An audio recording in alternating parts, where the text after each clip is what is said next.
اور ان کی شخصیت کے جو پہلو اجاگر ہیں اور جو ہمارے سامنے ہیں اور جن کو ہم جانتے ہیں، ان میں سے کچھ باتیں تو اپنی شخصیت میں شامل کرنی چاہیے۔ جی بالکل اسی طرح، اور بالخصوص آپ کے جو آخری جملے ہیں کہ ہم نے آپ کی تعلیمات پر عمل کرنا ہے اور اس کو لے کر چلنا ہے۔ جب تک آپ کی تعلیمات کو نہیں اپنائیں گے نا، تب تک جو بھی ہم کرتے رہیں گے وہ حقیقی مقصد کی طرف ہم نہیں جائیں گے، ہمارا حقیقی مقصد جو ہے وہ پورا نہیں ہوگا۔ دیکھیں حضور صلی اللہ علیہ وآلہ وسلم کی آمد ہے تو اللہ رب العزت نے اپنے بندوں پر، اپنی تخلیق پہ، اپنی مخلوق پہ کرم فرمایا۔ مثال کے طور پہ جس رات آپ پیدا ہوئے، اس رات جہاں جہاں جو بھی پیدا ہوا وہ بیٹا تھا۔ اب دیکھیں نا، اس رات اندھیرے جو تھے وہ ختم ہو گئے، اس رات اجالا ہی اجالا اور نور ہی نور۔ دیکھیں جن کی آمد کی مبارک دینے کے لیے کبھی انبیاء آ رہے ہیں، کبھی مقدس خواتین آ رہی ہیں۔ حضرت آمینہ رضی اللہ تعالیٰ عنہا کہتی ہے میں چلتی ہوں مجھے پتھر سلام کرتے ہیں، دف سلام کرتے ہیں اور پتھر میرے لیے نرم ہو جاتے ہیں تاکہ میں پاؤں رکھوں تو مجھے ان کی سختی محسوس نہ ہو۔ یعنی کہ جس محبوب کی آمد پہ کل جہاں جو ہیں وہ تیاری کر رہے ہیں تو ہمیں ان کی آمد کا جشن منانا چاہیے، لیکن ساتھ ساتھ ضروری ہے کہ ان کی آمد کے جو مقاصد ہیں، دیکھیں حضور صلی اللہ علیہ وآلہ وسلم نے پیدا ہوتے ہی اعلان نبوت نہیں کیا، 40 سال کے بعد اعلان نبوت کیا اللہ کے حکم سے، اور مکمل ظاہری جو زندگی ہے وہ 63 برس ہے، یعنی کہ اس کے بعد 23 سال ہیں، اور 23 سال سے پہلے 40 سال آپ نے بنیاد بنائی ہے، اور وہ اپنے کردار کی بنیاد بنائی ہے، صداقت اور امانت کا تاج اپنے سر سجایا ہے۔ اور جب اللہ کی توحید کا پہلا اعلان کیا تو کیا کہا آپ نے؟ کہا اگر میں کہوں کہ اس طرف سے ایک قوم اٹیک کر رہی ہے تو کیا مانو گے؟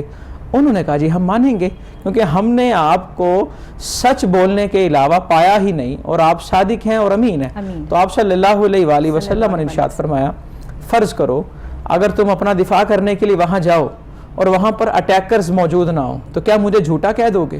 انہوں نے کہا نہیں، ہم کہیں گے ہماری نظروں کا قصور ہے جنہیں نظر نہیں آ رہا، ورنہ سچ تو وہی ہے جو آپ نے کہہ دیا ہے۔ یعنی کہ اتنا کردار کا لوہا منوایا، اور پھر کہا کہ اب میں کہتا ہوں کہ کہو اللہ ایک ہے۔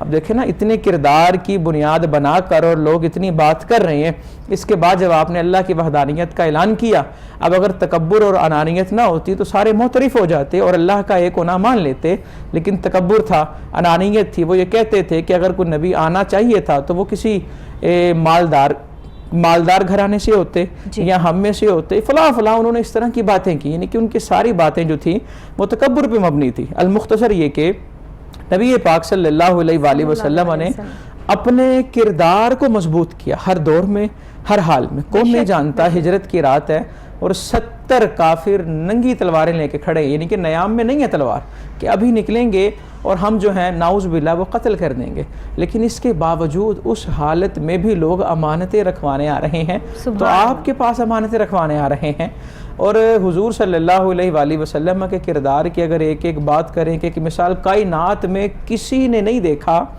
کہ ایک مسلح آئیں اور جہاد پہ جائیں، سپہ سالار کی حیثیت ہو اور جنگ کے اصول وضع کریں، ورنہ تو لوگ کہتے ہیں جی جنگ اور پیار میں سب جائز ہے۔ اسلام نے کہا نہیں، جنگ کے بھی اصول ہیں، صحیح، جنگ کے اندر بھی اصول ہے، سب جائز نہیں ہے، سب جائز جو ہتھیار ڈال دے اسے کچھ نہیں کہا جائے گا، عورتوں کو کچھ نہیں کہا جائے گا۔ اسلام نے واضح کیا کہ ہر چیز کے اصول ہیں، زندگی جینے کے بھی اصول ہیں، سچائی کے بھی اصول ہیں، ہر چیز کے۔ آپ کی زندگی کا ہر پہلو اگر اصول پر مبنی ہوگا تو زندگی آسان ہوگی۔ ہم نے تو اصولوں کو چھوڑ کر صرف اور صرف اسی چیز پر فوکس کر لیا کہ محبت اور جنگ میں سب جائز ہے، اور وہ سب جائز میں جو ہے وہ ناجائز کر چکے ہیں، ہم کر رہے ہیں کہ جو ہماری اپنی زندگیوں کو نقصان پہنچا رہا ہے۔ اس میں دوسرے کا تو نقصان بعد میں ہوگا، پہلے آپ کی ذات کا نقصان ہوتا ہے۔ یہی تو چیزیں ہمیں آقا دو جہاں حضرت محمد مصطفیٰ صلی اللہ علیہ وآلہ وسلم سے سیکھنے کو ملتی ہیں کہ کیا میں ایک چیز بڑے دل سے سوچتی ہوں، اس سوچ میں بہت گہرائی ہے اور اس بات کی کلیئرنس بھی آپ کے سامنے ہے کہ آقا دو جہاں جن کے لیے یہ دو جہان تخلیق کر دیے گئے، محبت میں جن کے لیے عرش اور فرش بنا دیے گئے، جن کی محبت، جن کی تعظیم جو ہے وہ ایک ایک پتا، ایک ایک ذرہ، ایک ایک پتھر کر رہا ہے، پھر دیکھا گیا کہ انہیں طواف میں پتھر بھی پڑے، پھر دیکھا گیا کہ انہیں تکلیفیں اور پریشانیاں بھی جھیلنی پڑی، پھر دکھ اور تکلیف کا وہ عالم کہ یہ بھی پتہ تھا کہ میں اپنے نواسے رسول جو تھے امام حسین، ان کی شہادت کی بھی جو ہے وہ انہیں بتایا گیا. تو یہ ساری چیزیں ان کو برداشت کرائی گئیں. ان کو تکلیف دینا اللہ کی مرضی تو نہیں ہو سکتی، لیکن یہ ہم جیسے لوگوں کو سمجھانے کے لیے جو انہوں نے اتنا سب کچھ جھیلا اس ٹائم پر، یہ سب چیزیں اللہ کی رضا کے لیے ان کے ساتھ ہوئیں. تو آج ہم جو ہے وہ اس چیز کو سمجھنے سے قاصر ہیں کہ اگر ہمیں کوئی دکھ اور تکلیف پہنچ جاتی ہے تو ہم بہت جلدی پریشان ہو جاتے ہیں اور اللہ سے شکایتیں شروع کر دیتے ہیں، جبکہ دکھ اور تکلیف کا یہ عالم کہ اللہ کسی کو جو ہے وہ اتنا بڑا دکھ نہ دے، اتنا غم نہ دے، کہ اتنا بڑا غم جو ہے وہ کربلا کا تھا، کربلا والوں کا، وہ امام حسین کی شہادت، جن کو پتہ تھا کہ میرے نواسے نے جو ہے وہ شہید ہونا ہے اور خود شہادت کے لیے جو ہے وہ تیاری کروا رہے ہیں ان کو پیار محبت سے پال کے. تو یہ جو عالم ہے اس کو میں کیا چاہتی ہوں کہ ہماری عوام جو ہے وہ جانے سمجھے اس چیز کو. آپ کیا کہیں گے اس پر؟ دیکھیں جی، اللہ رب العزت حضور صلی اللہ علیہ وآلہ وسلم سے اتنا پیار فرماتا ہے کہ اگر آپ لمبی نماز پڑھیں تو قرآن کی آیتیں نازل ہو رہی ہیں قم اللیل الا قلیلا، کہ ساری رات نماز نہ پڑھیں. اللہ فرماتا ہے مجھ سے نہیں دیکھا جاتا کہ آپ کے پاؤں مبارک سو جاتے ہیں، ورم پڑ جاتے ہیں، پیار اتنا ہے. دیکھیے اور دیکھیں ذرا یہاں رک کے ایک بات اور کروں گا کہ حشر کا میدان ہوگا اور نفسا نفسی کا عالم ہوگا اور سب نبی کہہ رہے ہوں گے اذهبوا الی غیری، کہیں اور چلے جائیں، کہیں اور چلے جائیں. اللہ کی ذات میں جو اس کی صفت جلال ہے وہ غالب ہوگی.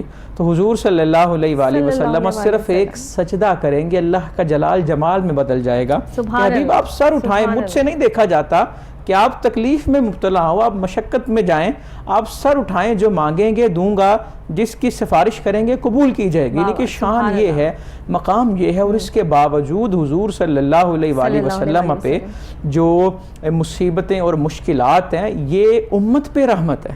دیکھیں اللہ رب العزت نے حضور صلی اللہ علیہ وآلہ وسلم کی ذات کو مشعل راہ بنایا، اور یہ میرے نبی کا اختیار تھا کہ آپ نے ان چیزوں کو قبول کیا اور امت کی آسانی کے لیے. ورنہ دیکھیں نا، آپ چاہیں تو کیا نہیں ہو سکتا. حضرت جبرائیل علیہ السلام نے آ کر یہی کہا نا کہ جو طائف کے لوگ آپ پہ یہ زد و کوب کر رہے ہیں، اگر آپ حکم دیں تو ساری بستی الٹا کے ان پہ گرا نہ دوں. آپ نے کہا نہیں، کہ رحمت للعالمین کا تقاضا یہ ہے کہ درگزر کیا جائے اور عفو سے کام لیا جائے. آج ذرا سا کوئی اونچی آواز سے ہمارے ساتھ بات کر لے تو ہم فوراً سے اس چیز پر آمادہ ہو جاتے ہیں کہ اب ہم نے اس کو نہیں چھوڑنا. اینٹ کا جواب پتھر سے، یہ اسلام کی تعلیم نہیں. یہ کہاں سے آئے یہ جملے؟ اینٹ کا جواب پتھر سے، اسلامی تعلیم نہیں. دیکھیں اسلام کے اندر تو جس طرح بھی بات ہو رہی تھی، جنگ تک کے اصول وضع کر دیے، پراپرٹی کو نقصان نہیں پہنچایا جا سکتا، گھاس نہیں اکھیڑی جا سکتی، وہاں کی فصلوں کو تباہ نہیں کیا جا سکتا. اسلام نے تو بہت پیارے اصول وضع کیے. اور دیکھیں، اور کائنات میں اسلام تو تشدد کو پسند ہی نہیں کرتا. حکم تو یہ ہے کہ اپنے جسم کو بھی کوئی اذیت یا تکلیف نہ پہنچائی جائے. ایون کہ اگر آپ اپنے آپ کی حفاظت نہیں کرتے ہیں تو یہ بھی آپ کو اللہ کے آگے جواب دینا پڑے گا. جو اللہ نے آپ کو ہاتھ دیے ہیں، ہمیں آنکھیں دی ہیں، ناک کان گلا، ان کو بھی اگر آپ اذیت پہنچا رہے ہیں اور جانتے بوجھتے تکلیف دے رہے ہیں تو اس کا جواب بھی آپ آگے جا کر دیں گے اور ہم سب دیں گے. تو پھر اگر اتنی چھوٹی چھوٹی باتوں کو اگر ہم سمجھ نہیں پا رہے تو کیا ہم کس سمت میں ہیں؟ دیکھیں جی، اسلام کی بات ہو رہی ہے، اور اگر یہ دیکھیں کہ پرانا رواج یہ تھا اسلام سے پہلے، اسلام کا سب سے پہلا مارکہ ہے بدر. بدر سے پہلے کی تمام جنگی طریقیں پکڑ کے دیکھ لیں، جو تو دشمن مارا گیا وہ بچ گیا. وہ بچ کس سے گیا؟ جو ظلم اس پر ڈھائے جانے تھے اس سے بچ گیا. اور جو دشمن زندہ پکڑ لیا گیا پھر اس کے لیے زندگی کو موت سے بدتر کر دیا گیا. اور یہ ایک تہذیب سمجھی جاتی تھی. لیکن دیکھیں نا، غزوہ بدر کا موقع ہے اور مسلمانوں کو فتح نصیب ہوئی اور قیدی گرفتار ہیں. صحیح. تو مشورہ ہو رہا ہے کیا کرنا ہے. تو مشاورت کیا طے پائی کہ جو پڑھنا لکھنا جانتے ہیں وہ مسلمانوں کے بچوں کو تعلیم دیں، انہیں آزاد کر دیا جائے گا. کہ تعلیم کی کتنی قدر ہے. دیکھیں غیر مسلم وہ دین کی تعلیم تو نہیں دیں گے نا، انہوں نے دنیاوی تعلیم ہی دینی تھی، لیکن اس کے باوجود تعلیم کی اہمیت اتنی ہے، کہا یہ ان کا عوض اور بدل قرار دے دیے. جو پڑھا نہیں سکتے وہ پیسے دیں، فدیہ دیں، انہیں چھوڑ دیا جائے گا. اب دیکھیں، اب مسلمانوں کے بچوں کی تعلیم تو ان کی رہائی کا معاوضہ ہے، لیکن اس کے باوجود جب بچے تعلیم یافتہ ہوئے تو حضور صلی اللہ علیہ وآلہ وسلم نے ان بچوں کے والدین کو بلا کر کہا کہ ان کے جو اساتذہ ہیں نا، حالانکہ اس وقت انہوں نے اسلام قبول نہیں کیا، کہ انہوں نے آپ کے بچوں پر ایسا احسان کیا ہے کہ جس کا بدلہ نہیں چکایا جا سکتا، کہ انہیں لکھنا اور پڑھنا سکھا دیا ہے. صحیح. آج ان کی رخصتی کا وقت ہے, وہ الوداع ہو رہے ہیں, اس شہر کو چھوڑ کے اپنے شہر جا رہے ہیں. انہیں نمبر 1 شہر کے باہر تک چھوڑنے جانا, اور نمبر 2 ان کے لیے تحفے تحائف کا اہتمام کرو. احترام. ستو لے کے آؤ ان کے لیے, شہد لے کے آئیں, اور جس کے پاس جو توفیق ہے وہ بچوں کے اساتذہ کو دے. اب دیکھیں یہاں پہ قطعاً یہ بات نہیں آنے دی کہ یہ استاذ ایک قیدی ہے اور یہ بچوں کو جو تعلیم دے رہا ہے یہ کسی معاوضے کے تحت دے رہا ہے. اساتذہ کے احترام کو کتنا ملحوظ رکھا گیا, اور بچوں کے والدین کو کیا نصیحت کی جا رہی ہے کہ یہ اساتذہ جو ہیں انہوں نے ایسی چیز آپ کے بچوں کو دی ہے, ایسی چیز دی ہے کہ جس کا بدل آپ دے ہی نہیں سکتے. دیکھیں نا کتنی رحمت للعالمین ہے کائنات میں. دیکھیں اس سے پہلے کسی جنگ میں کسی نے بھی کسی قیدی کے ساتھ ایسا سلوک کیا ہو, ورنہ قیدی تو جو پکڑا جاتا ہے وہ کال کوٹری میں ہے, اسے کھانا نہیں ہے, پینا نہیں ہے, اس کے لیے تو زندگی کو اجیرن بنا دیا جاتا ہے. اچھا مفتی صاحب آپ یہ بات بتا رہے ہیں, آج اگر ہم اپنے ہاں غور سے یہ سب چیزیں دیکھیں, آمد مصطفیٰ صلی اللہ علیہ وآلہ وسلم ہمیں پیغام دیتی ہے کہ یہ آمد ایسے ہی نہیں ہے, اس کے پیچھے پوری کائنات ہے, پوری معاملات ہیں, ہمیں سمجھانے کے لیے بہت سی ایسی چیزیں ہیں جو ہم اگنور کر رہے ہیں. آج اگر ہم اپنے معاشرے میں دیکھیں تو ہم قیدیوں کے ساتھ بھی اور ان مجرموں کے ساتھ بھی جنہوں نے بڑے خطرناک قسم کے جو ہے وہ جرم کیے ہیں یا جو بھی کیا ہے, ہم تشدد کا سہارا لیتے ہیں, مارتے ہیں, پیٹتے ہیں, جبکہ میرے آقا دو جہاں حضرت محمد مصطفیٰ صلی اللہ علیہ وآلہ وسلم نے فرمایا کہ تشدد جو ہے وہ اسلام پسند نہیں کرتا, تشدد جو ہے اسلام جو ہے تشدد کا دین نہیں ہے. تو پھر ہم نے ان چیزوں کو فالو کیوں نہیں کیا؟ ہم نے ہر چیز, ابھی ہم کسی پر ثابت نہیں ہوتا کہ اس نے یہ جرم کیا یا نہیں کیا, اور اس کو تھپڑو تھپڑی کر دیتے ہیں, اس کے ساتھ وہ سلوک کرتے ہیں سڑک پہ کھڑے کر کے اس کو, کہ جیسے وہی مجرم ہے, اس نے ہی سب کچھ کر دیا, اور بعد میں پتہ چلتا ہے کہ اس نے تو یہ کیا نہیں کیا, تو کسی اور نے تھا, اس کا دین جو ہے وہ یہ بیچارہ دے رہا ہے. لیکن یہ جب جا کے پتہ چلتا ہے اور آپ کو احساس ہوتا ہے, تب آپ اللہ کے آگے جو ہے معافیاں تلافیاں اور یہ سب کرنا شروع کر دیتے ہیں. یہ کیا ہے؟ دیکھیں نا اسلام نے ہم پہلے ہی منصف کیوں بن جاتے ہیں؟ قیدیوں کے حقوق بھی بیان کیے, اور ہمارے ہاں بالکل اس بات کا المیہ ہے کہ ایک آدمی جب بری ہوتا ہے تب تک وہ تباہ ہو چکا ہوتا ہے, یا وہ زندگی سے ہاتھ دھو چکا ہوتا ہے. ملزم اور مجرم میں فرق ہوتا ہے. یہاں تو نظام اتنا بہتر ہو نا کہ ایک شخص جو ہے اس کا فیصلہ اگر نہیں ہو رہا تو اس کو ایسی جگہ پہ رکھا جائے جہاں اس کی عزت نفس مجروح نہ ہو. مثال کے طور پہ ایک صحابی رسول بعد میں اسلام قبول کیا, ان کے نا اسلام قبول کرنے سے پہلے کا واقعہ, حبار بن اسود, یہ وہ ہیں حضور صلی اللہ علیہ وآلہ وسلم کی شہزادی. ہجرت کر کے جب مدینہ آ رہی تھی نا تو یہ بعد میں آئیں, یہ بعد میں تشریف لائیں, اور غالباً حضرت رقیہ یا حضرت ام کلثوم رضی اللہ تعالیٰ عنہما کا واقعہ, یہ بعد میں تشریف لائیں. حبار بن الاسود کہتے ہیں کہ میں چونکہ اس وقت کافر تھا اور اسلام کا بدترین دشمن تھا, تو مجھ سے رہا نہ گیا, تو یہ جا رہی تھی اکیلی, تو میں نے انہیں زخمی کر دیا, ان پر نیزہ چلایا, تیر چلایا. اب دیکھیں ایک باپ کی بیٹی اس کے پاس زخمی حالت میں آئے اور آ کر سارا دکھڑا سنائے کہ میرے ساتھ یہ ہوا. اور حبار بن الاسود کہتے ہیں اس کے بعد میں بھاگ گیا وہاں سے, کہ مجھے پتا تھا کہ آپ مجھے پکڑیں گے تو اب ظاہر سی بات ہے دین کے اندر قصاص تو ہے کہ جس نے جو کیا ہے اسے اس کی سزا دی جائے گی. کہتے میں نہ جانے کہاں کہاں نہ گیا, اور ایک دن نا حبار بن الاسود واپس آئے مدینہ میں, اور صحابہ نے دور سے دیکھ لیا کہ حبار بن الاسود آ رہے ہیں. انہوں نے تیاری کر لی کہ آج ان سے ان کے کرتوتوں کا بدلہ لے لیا جائے گا. لیکن حضور صلی اللہ علیہ وآلہ وسلم نے کہا رکو, آنے دو, دیکھو کہتے کیا ہیں اور سنو تو صحیح وہ کہتے کیا ہیں. اب دیکھیں نا جنہوں نے حضور صلی اللہ علیہ وآلہ وسلم کی بیٹی کو زخمی کیا, اور ان کے لیے آپ کہہ رہے ہیں آنے دو, بات تو سننے دیں. حبار بن الاسود سے پوچھا کہ کیا معاملہ ہے, آئے کیوں ہو؟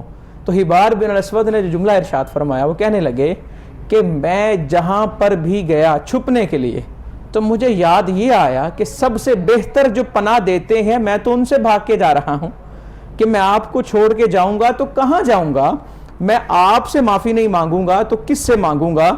کہا میں ساری دنیا پھر کے آیا ہوں اور اس نتیجے پہ پہنچا ہوں کہ مجھے اگر عفو اور درگزر اور پناہ ملے گی تو آپ کے در سے ملے گی.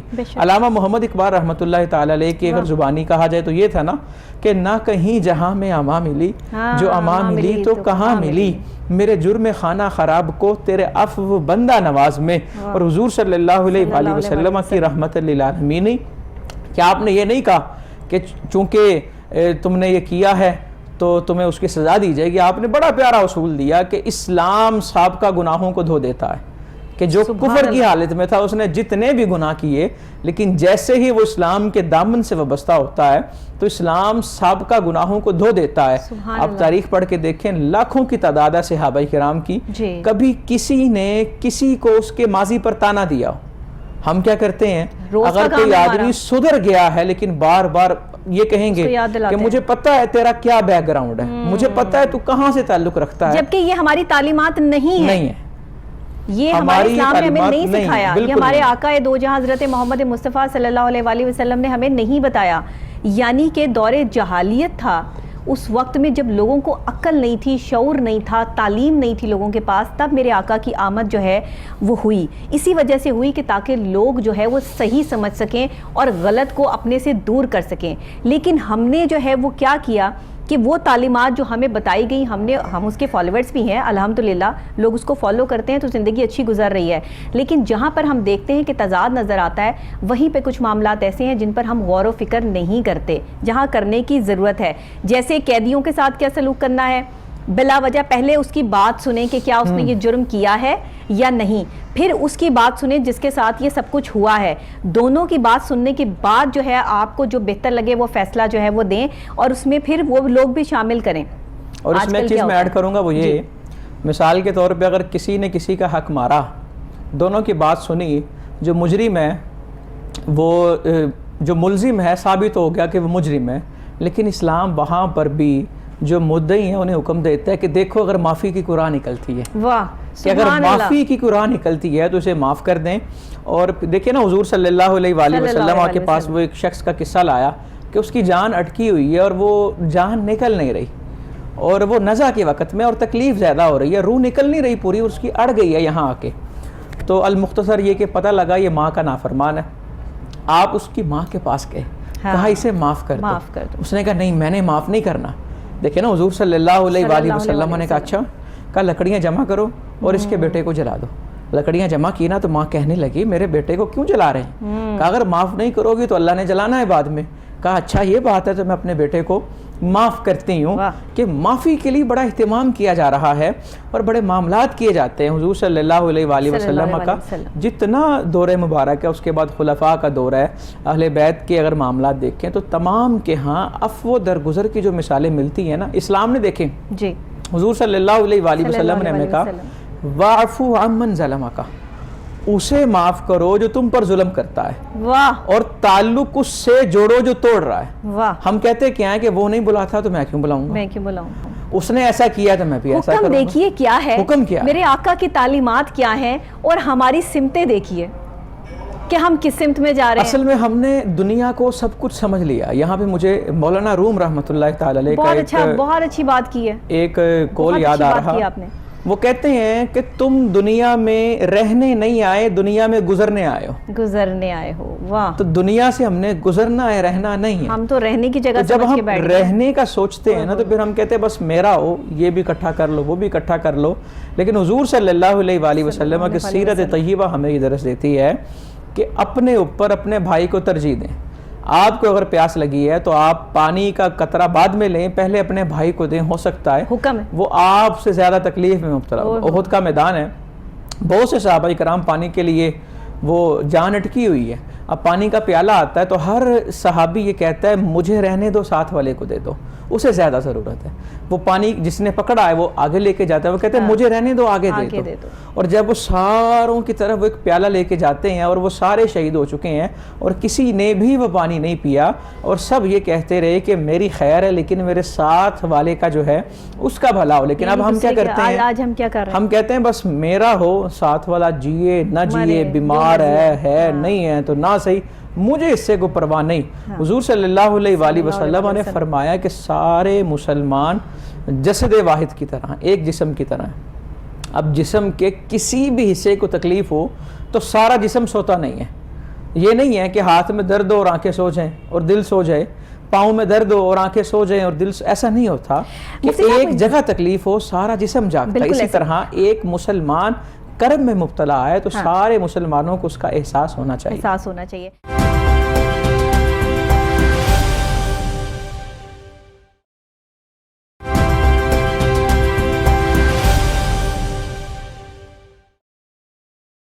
ہم میرے آقا کی اس دنیا میں آمد کا جو اصل مقصد ہے وہ شاید ہم سمجھنے سے قاصر اس لیے بھی رہے کہ ہم نے اس چیز کی تربیت جو ہے وہ اپنے گھر سے لینی تھی، اپنے ماں باپ سے لینی تھی.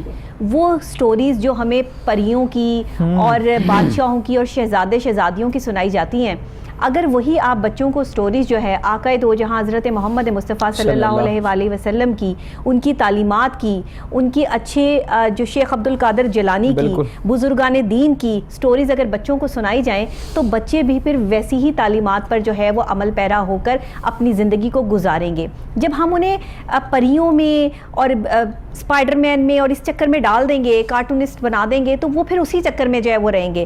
وہ کبھی اسلام کو یا اسلام کے فالوورز کو یا اسلام کے ہیروز کو اس طرح نہیں سمجھ پائیں گے، یا میرے آقا کی تعلیمات کو اس طرح نہیں سمجھ پائیں گے جو آج ہو رہا ہے. اگر آپ دیکھیں سڑکوں پہ یہ منظر آپ کو عام نظر آتا ہے کہ ذرا سی کسی کی گاڑی کسی کے ساتھ ٹچ ہوگی تو وہ بندہ غصے سے اترے گا اور دوسرے بندے کا گریبان پکڑ کے اس کو مارنا شروع کر دے گا، بغیر سوچے سمجھے دوسرا بندہ اس سے معافی مانگ رہا ہوگا اور ہم معافی کو اگنور کر دیں گے کہ اس نے ہم سے معافی مانگی. جب تک ہم اس کو 2-4 تھپڑ لگا نہیں لیں گے سکون نہیں آئے گا. یہ ہماری کیفیات ہو گئی ہیں، جبکہ یہ تو حکم ہی نہیں ہے. ہمارے اسلام نے تو ہمیں یہ بتایا ہی نہیں. ہماری پریزنٹیشن کچھ اور ہے، ہمارا اسلام کچھ اور کہہ رہا ہے. آقا دو جہاں کی آمد کے بعد جو معاملات سامنے آئے، جو ہمیں چیزیں سیکھنے کو ملی، وہ کچھ اور ہیں. تو آج ہمیں کس طرح اپنے بچوں کو آقا دو جہاں حضرت محمد مصطفیٰ صلی اللہ علیہ وآلہ وسلم کی آمد کا اصل مقصد سمجھانا ہے، اس بات پہ ہم نے فوکس کس طرح کرنا ہے، اور اپنے بچوں کو ہم نے ان کی تعلیمات کے لیے کیسے آمادہ کرنا ہے اور اس کے ساتھ جوڑنا ہے. دیکھیں جی، سب سے پہلے تو ہم نے خود مقصد سمجھنا ہے. جب تک ہم مقصد سمجھیں گے نہیں نا، اسے ہم کنوے نہیں کر سکتے. بچہ جو ہوتا ہے نا، اس کے اندر ڈبل پولیسی نہیں ہوتی، وہ من کا صاف ہوتا ہے اور اس کی آبزرویشن پاور اچھی ہوتی ہے. اب ایک والدین بچے کو اپنے سمجھائیں کہ ہمارے نبی صلی اللہ علیہ وآلہ وسلم جھوٹ نہیں بولتے تھے. بچہ پوچھے گا جھوٹ کیا ہوتا ہے، ماں باپ اسے بتائیں گے کہ واقعے کے مطابق بات نہ وہ جھوٹ ہے، تو پھر بچہ فوراً سوال کرے گا، پاپا آپ نے بھی تو جھوٹ بولا تھا، ماما آپ نے بھی تو بولا تھا. اب ان چیزوں کی وجہ سے ہم کرتے کہ ہم کہتے ہیں کہ بچوں کو یہ بات بتائی ہی نہ جائے. حالانکہ بچہ، بزرگان دین یہ کہتے ہیں کہ بچپن کے اندر جو بچے کو تعلیم دی جاتی ہے وہ ایسے ہے جیسے پتھر کے اوپر نقش نگاری کر دینا، کہ اسے اب کوئی مٹا نہیں سکتا. اور بچہ جب بڑا ہو جائے تو اس کی تعلیم ایسے ہے جیسے پانی کی لہروں پہ پانی لکھا ہو، کہ وہ کسی بھی لمحے وہاں سے ختم ہو جائے گا، اس کے اندر وہ مضبوطی نہیں ہے. تو بچپن میں جو تعلیم دی جائے گی بچہ اس کے اندر رچ جائے گا، بس جائے گا، اور وہ پھر کبھی بھٹکے گا نہیں، وہ کبھی گمراہ نہیں ہوگا. اس کے عقائد جب مضبوط بناتی ہے. جب دیکھیں قرآن پاک کا مطالعہ کریں تو اللہ رب العزت نے حضور صلی اللہ علیہ وآلہ وسلم کی آمد کے جو مقاصد بتائے، اللہ نے کہا یتلو علیہم الکتاب ویعلمہم الکتاب، یتلو علیہم آیات ویعلمہم الکتاب والحکمہ، کہ یہ نبی جو ہیں یہ اللہ کی آیتیں پڑھ کے سناتے ہیں اور اللہ کی کتاب کی تعلیم دیتے ہیں اور ان کا تزکیہ کرتے ہیں. دیکھیں، نمبر 1 اللہ کا حکم دینا، نمبر 2 انسان کو تعلیم دینا، اور نمبر 3 تزکیہ کرنا. یعنی کہ صرف تعلیم تک نہیں رہتے، اس کا پریکٹیکل بھی کراتے ہیں تاکہ اس کے دل کے اندر وہ چیز رچ جائے، بس جائے. اور اس آیا مبارکہ میں بھی حضور صلی اللہ علیہ وآلہ وسلم کی آمد کا جو مقصد ہے اس کے اندر جو بحیثیت معلم ہے وہ نمایاں ہے. کہ آپ کو ایک معلم بنا کر بھیجا، اور آپ نے خود ارشاد فرمایا انما بعثت معلما، مجھے معلم بنا کر بھیجا گیا ہے. اور دیکھیں ایسا معلم کہاں ملے کہ جو حکم دیتے ہیں اور خود کر کے دکھاتے ہیں اور اپنی ذات سے اس کا عمل شروع کرتے ہیں، نفاذ اپنی ذات سے کرتے ہیں اور پھر لوگوں کو حکم دیتے ہیں تاکہ لوگ جو ہیں وہ کریں. اور لوگوں سب سے پہلی بات یہیں سے ثابت ہو جاتی ہے کہ ایک استاد جس نے قوم کے معمار بنانے ہیں، اس کا اپنا کردار اور عمل جو ہے وہ صحیح ہوگا، تبھی وہ اچھے سٹوڈنٹس جو ہیں وہ معاشرے میں لا سکے گا.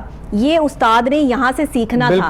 لیکن آج کے اگر ہم استاد دیکھیں تو ہم اس چیز کو نہیں، ہم صرف اور صرف اپنے سبجیکٹس کو کمپلیٹ کروانے کے چکروں میں کہ جی یہ سلیبس پڑھ لیں، پہلا چیپٹر دوسرا چیپٹر کلیئر کروا دیں، بس یہ استاد ہیں.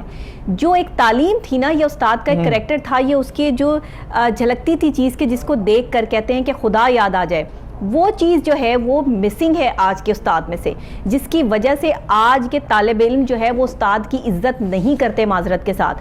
یہ چیزیں ہمیں اپنی زندگی میں ایڈ کرنی پڑیں گی. کیونکہ ہمیں اپنے بچوں کو ماں باپ سے سٹارٹ ہوتی ہے تربیت.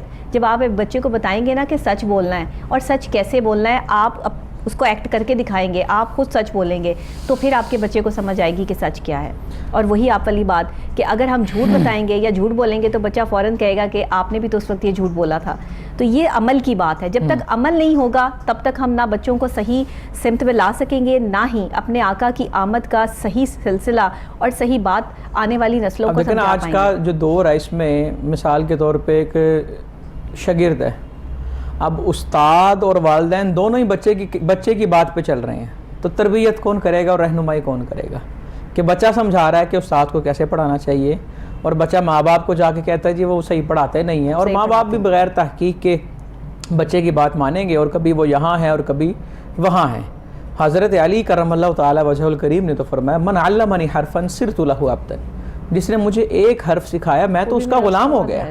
اور یہ کون کہہ رہے ہیں؟ ہمیں کسی کو دو لفظ آ جائیں تو وہ کسی کو اپنے سے بڑا نہیں سمجھتا. اور حضرت علی کرم اللہ تعالی وجہ الکریم تو وہ ہیں جن کے بارے آقا ارشاد فرما رہے ہیں کہ میں علم کا شہر ہوں, یہ اس کے دروازہ ہیں, سبحان اللہ, جو شہر علم کے دروازہ ہیں. اور آپ نے کہا جو علم لینا چاہے وہ دروازے کے پاس آئے, یعنی کہ پوری کائنات کو کہہ دیا کہ علم حاصل کرنے کے لیے مولا علی کرم اللہ تعالی وجہ الکریم کے پاس آنا ہے. بالکل. اور ہم وہ کہہ رہے ہیں جس نے ایک حرف سکھایا میں اس کا غلام ہو گیا. اور ہم کیا کرتے ہیں, کسی کے پاس 5 سال پڑھے اور 5 سال کے بعد ٹیچر چینج کیا تو کہتے ہیں یار اسے تو پڑھانے نہیں تھا آتا, وہ تو رستے سے گزرے, تو اس کے لیے ہم پروپیگنڈا, سازشیں اور اس کے خلاف باتیں کرنا شروع کر دیتے ہیں. اور اس کی بنیادی وجہ کئی دفعہ والدین بھی ہوتے ہیں. میں نے یہ چیز دیکھی ہے, چونکہ ہمارا بھی پڑھنے پڑھانے سے تعلق ہے, کہ والدین کیا کرتے ہیں, وہ بچے کی نا فیسیں جمع نہیں کراتے, پینڈنگ ہوگی 2 مہینے 3 مہینے 4 مہینے. اب جب ہم سختی کرتے ہیں کہ فیس نہیں آ رہی آپ کی, تو والدین بچوں کے کان ہمارے خلاف بھرنا شروع کر دیتے ہیں, اور بچہ باغی ہو جاتا ہے. اور پھر ہوتا کیا ہے, بچہ وہاں سے ہٹ جاتا ہے, اور جو فیس پرانی ہے والدین وہ سمجھتے ہیں وہ معاف ہو گئی ہے, حالانکہ ایسا نہیں ہوتا. اب دیکھیں نا, اس سے ایک تو حق مارا گیا, ادا جو آپ نے کرنا تھا, یہ جواب آدمی اللہ کے آگے تو دینا ہے نا کہ آپ نے کیا کیا. اور دوسرا یہ کہ بچے کی تربیت خراب ہو گئی. بچہ والدین نے بچے کو استعمال کیا, کرے گا, صحیح بات ہے. اور اب یہ بچہ پھر پتہ کیا ہوتا ہے, پھر کچھ عرصے بعد وہی والدین ہمارے پاس آتے ہیں, کہتے ہیں جی تویز بنا دیں, بچہ بات نہیں مانتا ہماری. کہ بچے کو خود ہی تو ٹرینڈ کیا ہے کہ اس طرح کاریگری دکھاتے ہیں اور اس طرح فنکاری دکھاتے ہیں. اور دنیا مکافات عمل ہے, اس کو کہاں سے سیدھے راستہ دکھانا ہے. دنیا مکافات عمل ہے, جو بویا ہے اس کو پا رہے ہیں. پھر بعد میں پچھتانے سے بہتر ہے کہ پہلے ہی حضور صلی اللہ علیہ وآلہ وسلم کے اسوہ حسنہ کو اپنایا جائے, اور دیکھا جائے کہ آپ کی سیرت کیا درس دیتی ہے, اور آپ کی آمد کا جو مقصد ہے اس کو سمجھیں. دیکھیں اللہ رب العزت نے قرآن پاک میں ارشاد فرمایا, یا ایھا النبی انا ارسلناک شاہدا ومبشرا ونذیرا وداعیا الی اللہ باذنہ وسراجا منیرا. اے نبی ہم نے آپ کو شاہد بنا کے بھیجا, مبشر بنا کے بھیجا, خوشخبریاں سنانے والا, ونذیرا اور اللہ کے عذاب سے ڈرانے والا. لیکن اور آگے کیا کہا, اللہ کے حکم سے اس کی طرف بلانے والا, اور ایک روشن چراغ بنا کر بھیجا. اور حضور صلی اللہ علیہ وآلہ وسلم نے, یہ تو وہ مقصد ہے جو اللہ نے آپ کا بیان کیا آنے کا, اور حضور صلی اللہ علیہ وآلہ وسلم نے امت کو حکم دیا بشروا ولا تنفروا, کہ خوشخبریاں پھیلانی ہیں, نفرتیں نہیں پھیلانی. ہم کرتے کیا ہیں, اب ہم الٹ کر رہے ہیں. اگر کسی کی خوشی کی بات ہو ہم اسے چھپا لیں گے, آگے بتائیں گے نہیں, اور اگر کسی کی نفرت کی بات ہو تو اسے اتنا بڑا چڑھا کے بتائیں گے, اتنا بڑا چڑھا کے بتائیں گے کہ وہ بات جو ہے وہ بات ہوگی بھی نہیں اور وہ بات بن جائے گی. وہ بڑا خوب ایک واقعہ ہے کہ ایک بادشاہ نے کسی وزیر سے پوچھا کہ گفتگو بدلتی کیسے ہے, تو وزیر نے کہا جتنی زبانوں پہ جائے گی تبدیل ہو جائے گی. واہ. کہا کیسے؟ اس نے کہا ایک کانفرنس کا اہتمام کرے اور گول میز ٹائپ, یعنی کہ اس میں ایک حلقہ بناؤ, آپ کے دائیں طرف سے وزراء بیٹھے اور بائیں طرف ختم ہو. بیٹھ گئے تو اس وزیر کے کہنے پہ بادشاہ نے دائیں والے کو کہا کہ میری والدہ کی نا طبیعت خراب ہے, ذرا دعا کرو اور آگے بتا دو. وہ سلسلہ چلتے چلتے چلتے جب بائیں طرف آیا نا, تو اس نے کہا بادشاہ سلامت کیا ہوا تھا, سنا ہے آپ کی والدہ کا انتقال ہو گیا. بادشاہ تو ہکا بکا رہ گیا کہ میں نے تو یہ کہا ہی نہیں. وہ کہتا ہے مجھے ساتھ والے نے کہا, وہ کہتا ہے ساتھ والے نے. وہ سلسلہ پھر ادھر ہے کہ اس کے اندر سے پتہ ہی نہیں لگ رہا کہ یہ بات اس کو غلط کس نے کیا ہے, کہ ہوتا کیا ہے. کئی دفعہ بات سیدھی ہوتی ہے لیکن اس کا انداز خراب ہوتا ہے, اور وہ سننے والا اس کو کسی اور انداز میں سمجھ لیتا ہے کہ بڑا خوب اگر اس کو ہم ڈیفائن کریں اپنی زبان میں. دیکھیں مفتی صاحب اب یہ بتانے والے کی غلطی ہے, سننے والے کی غلطی ہے, یہ کیا پروسیس ہے؟ اس میں دیکھیں نا, اگر تو کسی نے بتایا ٹھیک ہے لیکن انداز اس کا غلط ہے تو اس کی بھی غلطی ہے اور سننے والے کی بھی غلطی ہے. وہ تو وہی سنے گا جو وہ بتا رہا ہے, نہیں لیکن اکثر اوقات جو بتایا جاتا ہے وہ سنتے بھی نہیں ہیں. دیکھیں اب اگر کسی نے سنا ایسی بات تو حضور صلی اللہ علیہ وآلہ وسلم کی سیرت کہتے ہیں اور قرآن بھی یہی کہتا ہے فتبینوا, تحقیق کر لے, تحقیق کر کہ اگر مجھے ڈاؤٹ ہو رہا ہے کہ بات کوئی ایسی ہے, بات کوئی ایسی ہے تو اس کو آگے نہ پھیلائے. ہم سمجھتے پتہ کیا ہے کہ ہر بات کو آگے پھیلانا ہماری ڈیوٹی ہے. اسلام ہمیں خاموشی کا بھی درس دیتا ہے. حضور صلی اللہ علیہ وآلہ وسلم نے فرمایا جو خاموش ہوا وہ نجات پا گیا. کہ آدمی چپ ہو جائے تو اسے سکھ ملتے ہیں. تو ساری چیزوں کو مد نظر رکھے, ہر جگہ بولنا جو ہے وہ بہادری نہیں ہوتی. دیکھیں نا, تعلقات جوڑنے کے دو ہی طریقے ہیں. آپ نے اگر اپنا کوئی تعلق جو ہے وہ جوڑ کے رکھنا ہے تو جب آپ کی غلطی ہو اس کو تسلیم کر لیں, اور جب آپ خود غلطی پر ہوں تو خاموشی اختیار کر لیں. یہ دو ہی راستے ہیں, تیسرا کوئی راستہ نہیں. جب آپ غلطی پہ ہو تو تسلیم کریں, اور جب دوسرے کی غلطی ہو تو خاموشی اختیار کر لیں. صحیح نہیں, مطلب آپ لڑنے شروع ہو جاتے ہیں نا. لوگ کہتے ہیں ہماری غلطی نہیں ہے, ہم کیوں تسلیم کریں اس چیز کو, آپ غلط ہیں, آپ غلط ہیں. یہ جو چیزیں ہیں نا یہ آپ کو, اور یہاں پہ ایک چیز میں اور ایڈ کروں گا, صلح صفائی کے لیے ایک چیز اور بھی پیش نظر رکھی جائے, وہ یہ ہے کہ کسی کی عزت نفس مجروح نہ ہو. ہاں صحیح. ہم لڑائی میں اتنا کچھ کیا جاتے ہیں کہ واپسی بہت مشکل ہو جاتی ہے. پھر وہ ساری باتیں نا جو اس نے کہی ہوتی ہیں وہ میرے سماعتوں کی نظر ہوتی ہیں, اور جو میں نے کہی ہوتی ہیں وہ میری آنکھوں کے سامنے ہوتی ہیں. اچھا دیکھیں, غصہ جب اترتا ہے تو پھر انسان کو وہی سامنے والا شخص جو ہے وہ بھلا لگنا شروع ہو جاتا ہے, اور اپنے آپ پہ جو ہے وہ غصہ آنا شروع ہو جاتا ہے. تو اگر ندامت کا وہ لمحہ ہے تو اس وقت میں اگر یہ دو الفاظ بول دیے جائیں کہ میں معذرت چاہتا ہوں یا آئی ایم ریئلی سوری, تو میرا خیال ہے یہ انسان کی یہ جملے منہ سے نکلنے تک اور دوسرے انسان تک جانے تک جو اس کی اپنی ذات کے اندر جنگ اور ٹوٹ پھوٹ ہو جاتی ہے نا, اس چیز سے نکلنا ہے ہمیں. دیکھیں بات یہ ہے, جو معذرت کر رہا ہے اس کا مطلب یہ نہیں کہ وہ غلط ہے. ہاں یہ بات ذہن میں رکھیں. معذرت کرنے والے کا مطلب یہ نہیں ہے کہ وہ غلطی پر تھا, ہو سکتا ہے وہ غلطی پر ہو سکتا ہے وہ نہ ہو, لیکن وہ پھر بھی معذرت کر رہا ہے. اس کا مطلب یہ ہے کہ اسے اپنی انا سے زیادہ رشتے کی بحالی کی قدر ہے.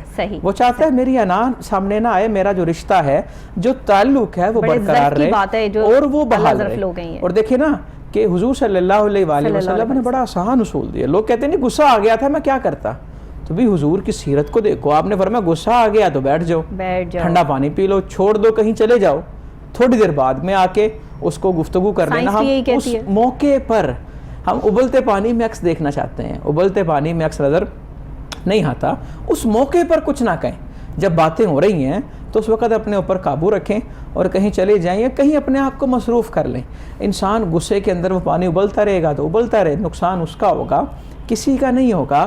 کہ غصے کے اندر فیصلہ نہ لے, وہ سوچے سمجھے, اگر اس کو اپنے اوپر قابو نہیں آ رہا تو وہ کچھ نہ کہے, وہاں سے چلا جائے, اٹھ جائے, بیٹھ جائے, پانی پی لے, وہ کہیں اور چلا جائے, کسی کو فون کر لے, گفتگو چینج کر لے, نشست بدل لے, لیکن اس وقت وہ کوئی بات نہ کہے. اور یقین کریں یہ بلکہ ایک میں مشورہ دینے لگا ہوں, اگر کوئی آفس کے اندر مالک ہے اور اس کے ملازمین ہیں, اور اگر کوئی اپنے مالک کو ملازمین کے بارے بھڑکاتا ہے تو مالک اس کی بات پہ فوکس نہ کرے, وہ فوراً ایکشن نہ لے.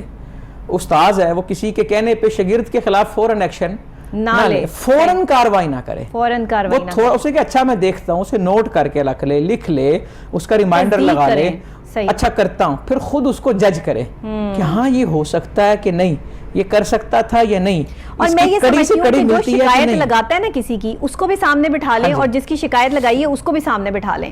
دونوں بندوں کو آمنے سامنے جب آپ بٹھائیں گے نا, آپ کو بہت ساری باتیں کلیئر ہو جائیں گی کہ اس نے ایسا کیوں کیا اور اس نے یہ کیا یا نہیں کیا. سب سے پہلا کلیئر تو یہ ہوگا, شکایت لگانے والا مکر جائے, وہ کہے گا میں نے یوں تو کہا ہی نہیں, میں نے تو یوں کہا ہی نہیں. یس, یہ آزمائی بات ہے. وہ کہتا نہیں میری بات کا تو یہ مطلب تھا ہی نہیں. یہ ہوتے ہیں تیلی لگانے والے, اور یہ چنگاری لگا دیتے ہیں. میں کہتی ہوں جب لوگ یہ کرنا شروع کر دیں گے نا تو آپ یقین کریں لوگ اس چیز سے باز آ جائیں گے. بالکل ایسے ہی سامنے بٹھا لیں. جو بندہ بھی آپ کے بارے میں آپ کو کوئی شکایت لگاتا ہے نا کسی کی آگے, آپ اس کو سامنے بٹھا لیں دونوں کو کہ ہاں بھائی آپ کے بارے میں یہ شکایت آئی ہے, آپ بتائیے آپ نے یہ کام کیا یا نہیں کیا. وہ بھی آپ کو بتا دے گا جس کے بارے میں شکایت آئی ہوگی, اور اس کا بھی پتہ چل جائے گا جس نے شکایت کی ہوگی.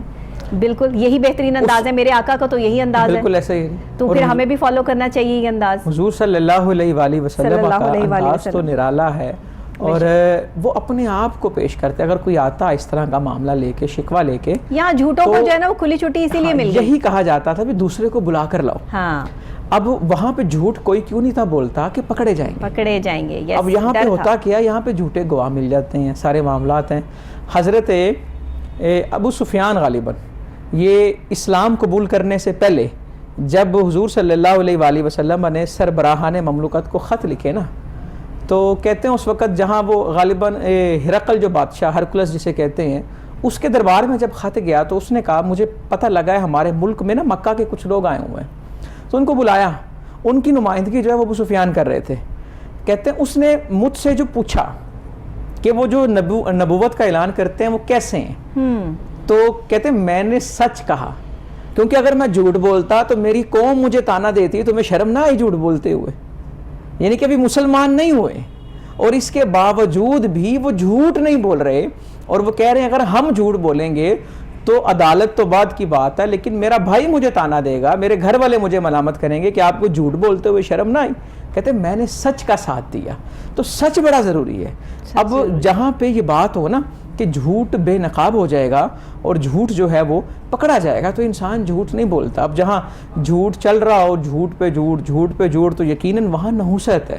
ایک شخص جھوٹ بولتا ہے تو اس کے منہ سے بدبو نکلتی ہے, اور ایسی خطرناک ہے کہ ایک فرشتہ 40 قدم دور بھاگ جاتا ہے اس سے, اس کے منہ سے جو بدبو پیدا ہوتی ہے. تو ہم کیا کرتے ہیں, جھوٹ ہے پھر جھوٹ ہے, اور پھر پتہ ہے ہمیں, لیکن اپنے ہی جھوٹ کو ہم سچا سمجھنے لگ جاتے ہیں.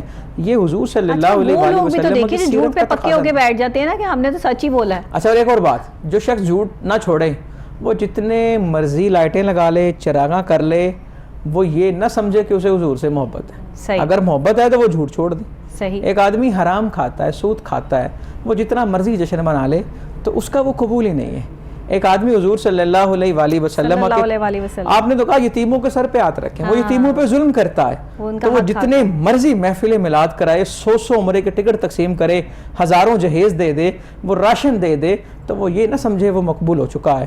حضور صلی اللہ علیہ وآلہ وسلم کی بارگاہ میں مقبول ہونے کے لیے اور آپ سے محبت کا تقاضا یہی ہے کہ جو آپ نے کہا ہے اس کو تسلیم کیا جائے, اس کو مانا جائے اور اس کے مطابق زندگی بسر کی جائے. یہ نہ ہو کہ ہم اپنی مرضی سے چیزیں لے لیں کہ ہم یہ تو مانیں گے اور لیکن یہ نہیں مانیں گے. میٹھی میٹھی چیزیں ہم لے لیتے ہیں, لیکن جہاں پہ عمل کی بات آئے گی وہ ہم نہیں لیں گے. مثال کے طور پہ کھانا پکا ہے لنگر کا, سارے کھانے چلے جائیں گے, لیکن جہاں کردار کی بات آئے گی وہاں کوئی نہیں آئے گا, کیونکہ بڑا مشکل کام ہے. بہت شکریہ مفتی صاحب آپ کا, جزاک اللہ خیر. اللہ تعالیٰ آپ کے علم میں اور مزید اضافہ فرمائے, اور آپ کے علم سے جتنے بھی لوگ مستفید ہو رہے ہیں اور جو ہم یہاں پر یہ پروگرام کرنے میں کامیاب ہوتے ہیں. جمعے والا پروگرام ہمارا بہت پسند کیا جاتا ہے, میں تو کوشش یہی کرتی ہوں کہ ڈیلی ہی اچھا پروگرام جو ہے وہ پیش کیا جائے. آپ کی پسندیدگی اس چیز سے ثابت ہوتی ہے کہ آپ اس پروگرام کو سنتے ہیں, کیونکہ ہمارا پروگرام دیکھنے اور سننے دونوں سے ہی سمجھ آئے گا کہ ہم کیا کہنا چاہتے ہیں اور آپ تک آپ کیا انفارمیشن جو ہے پہنچانا چاہتے ہیں. بہت شکریہ ناظرین آپ کا بھی, بہت شکریہ مفتی صاحب آپ کا بھی. انشاءاللہ اسی طرح یہ پروگرام جو ہے وہ آپ کے لیے رہیں گے, لیکن ضرورت اس چیز کی ہے کہ ہم نے جشن عید میلاد النبی کو منانا کیسے ہے. یہ دل سے منایا جائے گا, یہ آپ کے کردار کی پاکیزگی سے منایا جائے گا, سچائی سے منایا جائے گا, اور جو لوگ سچ بولتے ہیں, لوگوں کی خدمت کرتے ہیں, وہی آقائے دو جہاں حضرت محمد مصطفیٰ صلی اللہ علیہ وآلہ وسلم کی بارگاہ میں مقبول ترین لوگ ہیں. صرف اپنے بچوں کو, اپنے آپ کو سچ کی عادت ڈال لیجئے, تو شاید زندگی میں ہمارے تمام مسائل کا حل جو ہے وہ ہمیں ایک ہی پینل پہ مل جائے. یہ جو ہم در دروازے کھٹکاتے ہیں, یہاں پر جانے کی ہمیں ضرورت ہی نہ پڑے. جشن عید میلاد النبی آپ سب لوگوں کو بہت بہت مبارک ہو, اور اس میلاد کے مہینے کو میلاد سے منائیے, آقا کی آمد کا جشن منائیے, اور سب کو مبارکباد بھی دیجیے. اور مجھے ڈاکٹر نبیہہ علی خان کو اجازت دیجیے. کل پھر نئی صبح, نئے آغاز, نئے انداز کے ساتھ دوبارہ آپ سے یہیں پہ ملاقات ہوگی. مجھے میری پوری ٹیم کو دعاؤں میں یاد رکھیے گا. اللہ نگہبان.